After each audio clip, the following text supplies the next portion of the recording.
Hi, ഇതൊരു white sauce pasta ഉണ്ടോ? വേണ്ടേ, കുറച്ച് ക്വാണ്ടിറ്റിയിൽ ഞാൻ ചെയ്തതാണ് കേട്ടോ. അന്നേരം അതുണ്ടോ, നല്ല ടേസ്റ്റ് ഉണ്ട് കേട്ടോ. അതിൽ കൂടുതൽ ഞാൻ ഇതിനകത്ത് ആഡ് ചെയ്തത് ഇതാണ്, ഫ്രഷ് ക്രീമാണ് കേട്ടോ. ഇതിപ്പം എല്ലാവർക്കും അറിയാമായിരിക്കുമല്ലോ ഇൻഗ്രീഡിയൻസ് എന്തൊക്കെയാണ്, ഇതെങ്ങനെയാണ് ചെയ്യുന്നതെന്നുള്ളത്.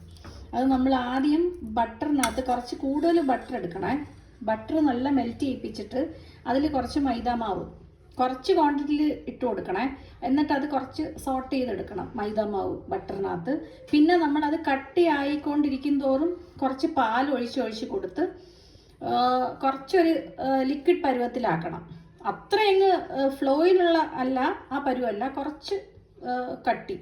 അപ്പം ആ സമയത്ത് നമ്മൾ പിന്നെ ഒറിഗാനോ, അത് പിന്നെ ചില്ലി ഫ്ലേക്സ് അതെല്ലാം ഇട്ട് കൊടുത്തിട്ട്, പിന്നെ ഞാൻ എൻ്റെ കയ്യിൽ നിന്ന് കുറച്ച് ഇൻഗ്രീഡിയൻസ് 2 എടുത്തിട്ട് ഫ്രഷ് ക്രീമും ആഡ് ചെയ്ത് കുറച്ച് പിന്നെ ചീസും ആഡ് ചെയ്തതിനകത്ത് കേട്ടോ.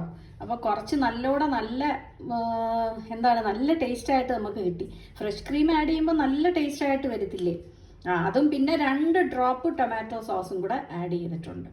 എന്നിട്ട് ഇതെല്ലാം കൂടെ ഇത് നമ്മൾ നേരത്തെ പിന്നെ മാക്രോണി നേരത്തെ വേവിച്ച് വെക്കുമല്ലോ, അതെല്ലാം കൂടെ ആ വേവിച്ച് വെച്ച മാക്രോണി ഈ ഒരു മിക്സ്ചറിനകത്ത് തട്ടിയിട്ട് ഇങ്ങനെ ആക്കിയെടുത്തു.